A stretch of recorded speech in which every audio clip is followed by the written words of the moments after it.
how you talk to contractors sometimes will make a big difference. If you're coming in like guns blazing, no one wants to work with you. You need to see how the people operate.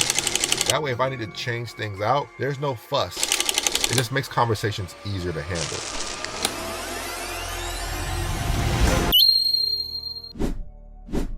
Contractors will make or break or kill your deals. And I want to make a quick video for those of you who are buying properties doing the BRRRR method, for those of you who are flipping properties, and you must understand that you get paid on the end. You make your money on the buy and also on the rehab. That's how you kind of navigate the whole flip or doing the BRRRR strategy. But if you don't do those first two correct, the buy and the rehab, you could potentially have a lot of downfall on your hands for particular projects and potentially not even pull out your money if you're doing a full cash out refi and you don't have enough equity to pull out the deal. Now, I will say this, if you're watching numbers closely, you'll always make money and you won't miss out. Like, you could pull out your money from the deal, you can actually profit from the flip, you can actually do a rental and have zero your money into it if you do the BRRRR method correctly. But if you miss out on dealing with contractors throughout your whole process when you're trying to do this, you can lose significantly. So I'm gonna give you a quick few tips that you can utilize when you're trying to find contractors, when you're negotiating with contractors, how to kind of treat your contractors. You must understand this piece of real estate or you'll always have problems. Now, if you're fortunate enough that you're a GC or you know project managers or you've been in construction, this video may not be for you, but it's also gonna be for those of you who are doing this first, second, or third time, or you just want a quick refresher, because I, who have been in this space for quite some time, I still have hiccups with contractors. It's an ongoing thing. Even if you have good crews, you're always gonna have some type of hiccup. So let's get into the video real quick.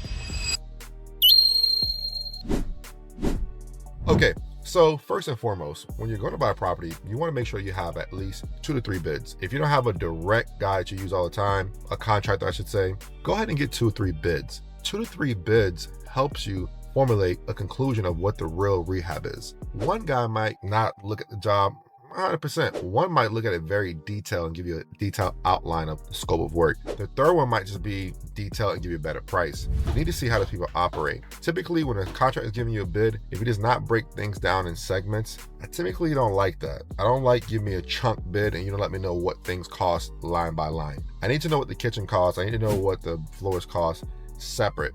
It's not a whole big price where you give me one big number. It needs to be itemized. That way, if I need to change things out, there's no fuss.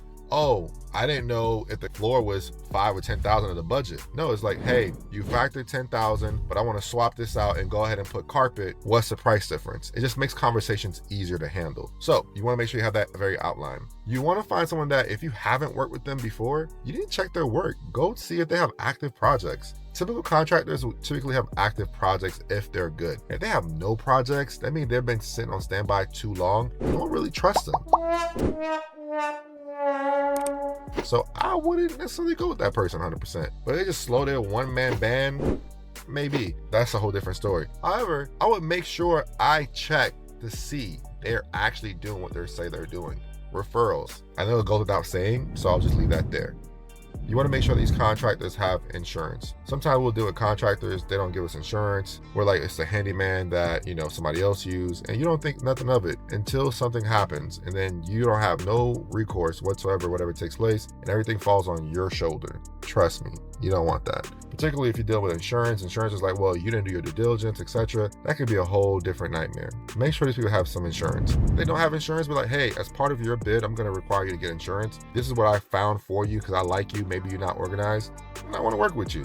Here's what it costs. We're going to subtract this from your bid. That way my project has insurance and whatever you do is cool, right? Something's better than nothing. All right, next thing I really want to talk to, how you talk to contractors sometimes will make a big difference. If you're coming in like guns blazing, no one wants to work with you. Like if you're a flipper and you're always hostile, you're always like negative, you're always like this, like you try to give marching orders. Remember, these people are contractors. They're their own boss. You cannot go in there marching giving orders. Like you got to establish relationships with these people. They're humans. They're bosses in their own right. Keep that in mind. If you go in there, you're like, they're like, who the hell is you? And they might not even get to your project on time. Be nice, be respectful. Don't let them push over on you now, but be kind, be human. That goes a long, long way with contractors. Trust me, I know. Payments.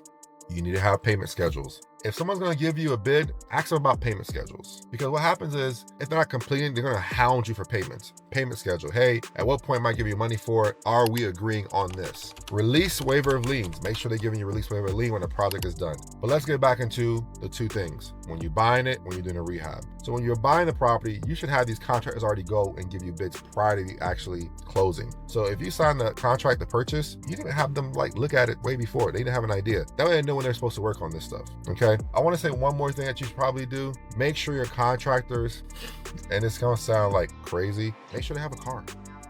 They're not borrowing the car. Make sure they have a truck to get to the job. Make sure they have a truck. And next thing you really want to kind of just talk to is outline the game of plan. How long is it going to take if they go over this date, and are they going to purchase materials? Are you going to furnish materials? These are the things you should do with contractors so you can make sure that you are successful in this business and you don't lose money. See you guys on the next video. Invest the mind, stacking cash in the vertical. Hard money lender, getting green is surgical. Contractor skills, blueprint to the build. Mentor all the hustlers, teach them how to will. Turning dreams into deeds, got the world thrilled.